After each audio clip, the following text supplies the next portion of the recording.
တိုက်ပါညစေရဲ့အစားအသောက်တွေကိုကလေးတွေစားပြီးအပေါ်ကအန်အောက်ကရှောနဲ့ပြင်းထန်တဲ့ဦးလန်းချောင်းရောင်ရမ်းတာဖြစ်လို့ဆရာဝန်စီရောက်ကုန်ကြပြီဆိုတဲ့အတန်ကလူတွေကြားထဲမှာတော်မီလိုပြန့်နှံ့သွားပြီးဒေတာရင်းလူမှုကွန်ရက်ဖိုရန်တွေနဲ့ဗီဒီယိုတိုတင်တဲ့ပလက်ဖောင်းတွေပေါ်မှာလမ်းဟောင်းညစေတန်းနဲ့ပတ်သက်တဲ့ဝေဖန်ရှုတ်ချတံတွေပုံအောကြလာခဲ့တယ်။အရင်ကပိုက်ဆံယူပြီးမြောက်ပင်ပေးခဲ့ကြတဲ့ဖူးဘလော့ဂါတွေလည်းလေးပြေးလာရာကိုကြည့်ပြီးသူတို့တိတ်ခါဆယ်ဖို့အတွက်အခုညစေတန်းကိုဘာမဆိုပြစ်ရှာကလမ်းဟောင်းညစေတန်းကိုလုံးဝမတော့အားကြဖို့နဲ့သူတို့ကြော်ညာထားတဲ့ပောက်ကွဲဦးချောင်းဆိုတာကြီးကလည်းတကယ်ချင်းပဲလို့ဗီဒီယိုတွေအပြိုင်ဆိုင်ပြန်တင်ပြီးအပြစ်တင်ကြတော့တယ်။ အွန်လိုင်းပေါ်ကဒေါသတွေကြောင့်လက်တွေ့မှာတော့လမ်းမပေါ်ကဟန်ပြကွန်တိန်နာဆိုင်ကန်းတွေဟာ၆ကတ်သွားခဲ့ပြီးအရင်ကဈေးကြီးလုံးနဲ့ဆိုင်ကန်းကားတွေနဲ့လုံဖေးပို့ပေးတဲ့ဈေးကြီးပြီးအရေးသွေးညံ့တဲ့ကုန်ကျန်းတွေကနောက်ဆုံးတော့ပျက်စီးခြင်းရဲ့အကြောင်းရင်းဖြစ်သွားခဲ့ရတယ်စီမံခန့်ခွဲရေးရုံးခန်းထဲမှာတော့လုံဖေးတယောက်မျက်နှာပုတ်တိုးနေပြီးလက်ထဲကဝင်ငွေမှတ်တမ်းစာရွက်ကိုစားပွဲပေါ်ကိုဒေါသတကြီးရိုက်ချလိုက်လို့စားပွဲပေါ်ကဆေးလိပ်ပြာကွက်တောင်တုံခါသွားခဲ့ရတယ်ဝင်ငွေက90%တောင်ကျသွားပြီလားလို့လုံဖေးတယောက်ယူသွမတက်အော်ဟစ်ပြီးငါဒီလောက်ရင်းနှီးမြုပ်နှံပြီးပရဲကားတာတွေလည်းအများကြီးဖိတ်ခေါ်ထားတာကိုဘယ်သူမှမလာတော့ဘူးလို့ပြောတယ်ပေါ့သွားပြီးလူတွေကိုဆွဲခေါ်ချေဘာမှမဝယ်တဲ့သူကိုဒီလန်းနဲ့ပေးမဝင်နဲ့လို့အမိန့်ပေးတော့တယ်ခေါင်းတုံးနဲ့တက်တော်ဆောင်ကနဖူးကချွေးတွေကိုတုံရင်လုံကိုကြီးမရတော့ဘူးဗျအခုလူတွေမလာတာတင်မကဘူးဟိုဆိုင်ကန်းရှင်ဟောင်းတွေအားလုံးကလည်းဆိုင်ကန်းခကဈေးကြီးပြီးကုန်ကျန်းတွေကညံ့လုံးနေဆိုပြီးဆန္ဒပြကဆိုင်ပိတ်ပြီးထွက်သွားကြတော့မလို့တဲ့ပြီးတော့အဲ့ဒီလိုက်ပဲလွ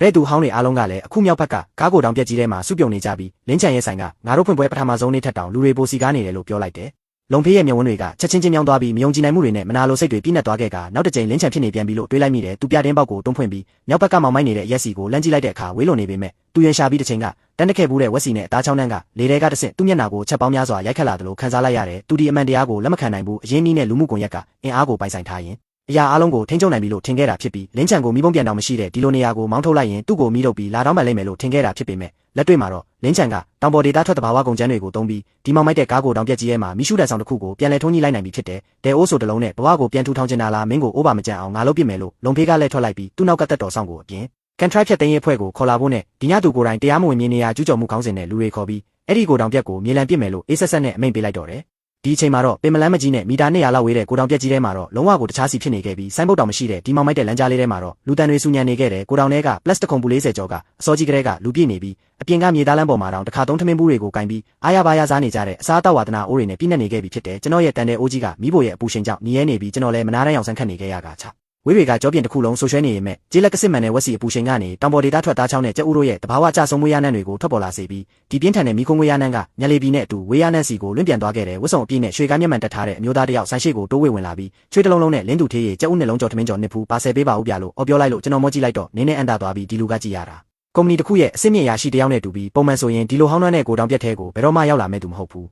ူးကျွန်တော်ကလည်းရင်ရင်ကြေးကြေးရဲ့ဟုတ်ကဲ့ပါခင်ဗျာခဏလောက်ဆောင်ပေးပါဦးဒီနေ့လူနေနေများလို့10မိနစ်လောက်ဆောင်ရပါလိမ့်မယ်လို့နှုတ်ဆက်လိုက်တဲ့အခါအဲ့ဒီမျက်မှန်တဲ့လူကတပြင်းချလိုက်ပြီးရပါတယ်နာရီဝက်ဆောင်ရရင်တောင်ဖြစ်ပါတယ်ကျွန်တော်ဒီနေ့ခင်ဗျားရဲ့ထမင်းကြော်ကိုစားကျင်လို့ကားကို2ကီလိုမီတာကွာမှာရပ်ထားခဲ့ပြီးလမ်းလျှောက်ဝင်လာတာဟိုရှိကဘာလဲကိုရဲ့ညစေးတဲ့ဆိုတာကြီးကတကယ်ကိုကြည့်မရဘူးခင်ဗျားရဲ့ထမင်းကြော်ကမှတကယ်စားလို့ကောင်းတာတောင်ပေါ်ကတဘာဝပစ္စည်းတွေဆိုတော့စားရတာစိတ်အေဂျင့်တယ်လို့ပြောရှာတဲ့အတန်ကြာတော့လမ်းကြားဝက်ကနေဆူရှာတဲ့ကားမီကြီးနှလုံးလင်းထိန်လာပြီးပြန်ကားတစ်စီးကမြေသားလမ်းအတိုင်းတတိထားပြီးမောင်းဝင်လာခဲ့ကကားတကားပွင့်သွားပြီးဝက်ကောင်းစားလာတွေဝတ်ထားတဲ့လူငယ်စုံတွဲတွဲဆင်းလာတဲ့မင်းကလေးကအဆက်ကတော့မျက်နှာပြက်ပြီးဆက်ဆုပ်လို့ဖြစ်နေရင်မဲ့ဝက်စီနဲ့ကျက်ဦးရဲ့မွေးပြန်တဲ့ရနန်းကနာခေါင်းရဲ့ကိုတိုးဝင်လာတဲ့အခါမှာတော့ထမင်းကြော်ကိုတလုံးမြည်ဆန်းကြည့်လိုက်ပြီးနောက်တစ်စက္ကန့်မှာပဲမင်းကလေးရဲ့မျက်လုံးတွေဝိုင်းဆက်သွားကအလွန်မင်းအန်တာသွားတဲ့အရေးအယောင်တွေပေါ်လာတော့တယ်ဖျားရည်ဒီထမင်းဒီသားချောက်ကဘာလို့ဒီလောက်မွေးနေရတာလဲလို့ပြောပြီးမင်းကလေးဟန်ဆောင်မနေတော့ပဲထမင်းဘူးကိုလူယူပြီးအငမ်းမရစားပါတော့တယ်ကျွန်တော်လာကိုကြည့်ပြီးပါဆက်ထောင်လေးကိုယုံမြပြုံးလိုက်မိပြီးဝမ်းရည်အတွက်ရုန်းကန်နေရတဲ့လှုပ်သားပြည်သူပဲဖြစ်ဖြစ်ရွှေလင်မန်းနဲ့အချင်းစေးခဲ့တဲ့သူထေးသားသမီးရဲ့ဖြစ်ဖြစ်ဒီလိုလိုရှင်းလုံးတဲ့နေရာလေးမှာတော့အားလုံးကအရသာစစ်စစ်ရဲ့ရှေ့မောင်မှာတန်းတူညီတူပါပဲပြီးစိုက်ပါညဈေးပိုင်ရှင်လုံဖေးကမိမိဆိုင်မှာလူချောက်ကပ်နေပြီးလင်းချန်ဆိုင်မှာလူစီကားနေတဲ့ကွာခြားချက်ကြောင့်မနာလိုဒေါသတွေအထွတ်ထက်ရောက်ကယူသွမတက်ဖြစ်လာပါတယ်စီးမြင့်တိုင်းကစားလို့မနိုင်တဲ့လုံဖေးဟာလူမိုင်းအယောက်30တန်နှုတ်တွေနဲ့အတူအရာမမြေတူးဆက်ကြီးကိုမောင်းသွင်းကစီကမ်းမဲ့လမ်းနယ်ကျူးကျော်မှုလို့အကြောင်းပြပြီးဆိုင်ကိုဖျက်ဆီးဖို့လာရောက်ပါတယ်ရှောင်းကြုံကမတရားမှုကိုရှေ့ကနေကာကွယ်ပေးရမယ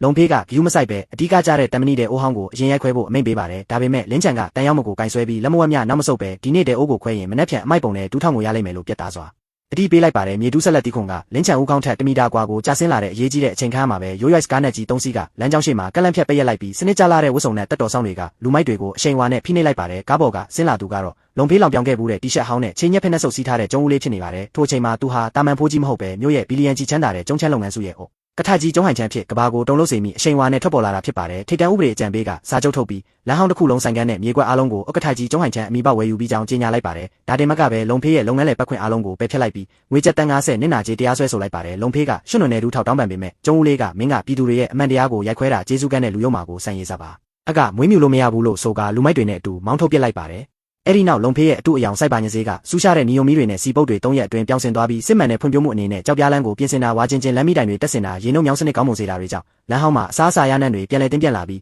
အစောပိုင်းကမောင်းထုတ်ခံရတဲ့ရှေးဟောင်းလက်ရာဆိုင်ငယ်လေးတွေအားလုံးပြန်လည်ခြေစိုက်ခွင့်ရပါတယ်လင်းချန်ကတော့အချက်ချကြတဲ့လမ်းစုံမှာတစ်သားနဲ့စတီးဖြစ်လှုပ်ထားတဲ့ဆိုင်တစ်ကိုရရှိပြီးကြအုံးလေးကိုယ်တိုင်စစ်မှန်သောကုန်ကျန်းလို့စမ်းပုတ်ရေးပေးပါတယ်ထိုမြေကွက်ကိုယဉ်ကျေးမှုထိန်းသိမ်းရေးဆောင်ဖြစ်တက်မှတ်ကလင်းချန်ကိုတစ်နှစ်လျင်ငားရမ်းခတစ်ကြက်တဲနဲ့250တက်တန်းကန်ထရိုက်ပေးအပ်ပါတယ်လုံဖေးကတော့ပိုင်ဆိုင်မှုအားလုံးလေးလံတင်ခံရရုံမကအစားအသောက်ထဲမှာတရားမဝင်ဓာတုပစ္စည်းတွေထည့်သွင်းလို့စားသုံးသူတွေကိုထိခိုက်စေမှုကြောင့်ဖမ်းဆီးခံရပြီးထောင်ဒဏ်15နှစ်ထက်မနည်းကျခံရမှာဖြစ်ပါတယ်လင်းချန်ကထောင်ကားထဲမှာခေါင်းကားတုံးနဲ့အကျဉ်းသားဝတ်စုံဝတ်ပြီးငိုကြွေးနေတယ်လုံဖေးကိုတွေ့ရှိကမင်းဟာမိမိရဲ့လောဘကြောင့်ကိုယ်တိုင်ထမင်းအိုးကိုရိုက်ခွဲခဲ့ခြင်းဖြစ်ကြောင်းသဘောပေါက်သွားပါတယ်ဇလန်ရဲ့အဆုံးမှာကျုံဦးလေးကတာမန်ဝတ်စုံနဲ့လာရောက်ကစားမြဲအတိုင်းတစ်ဆက်ချက်ပေးပြီးရင်ကော့ကစားတော့ပါတယ်လင်းချန်ကကဘာပေါ်မှာအလွယ်လန်းနဲ့ပိုက်ဆံရှာနေတွေဘလောက်ပဲရှိပါစေမိမိရဲ့တမနီတဲ့အိုဂျီပူနွေးနေတဲ့ရွေးနဲ့ကုန်ကျန်းတွေတက်ရှင်းနေတဲ့ရွေးတော့ပြည်သူလူထုရဲ့စိတ်ထဲကချင်းခွင်ရှာဟာဘယ်တော့မှလိန်ညာမှာမဟုတ်ကြောင်းကိုအပြည့်အဝနားလေသဘောပေါက်သွားပါတော့တယ်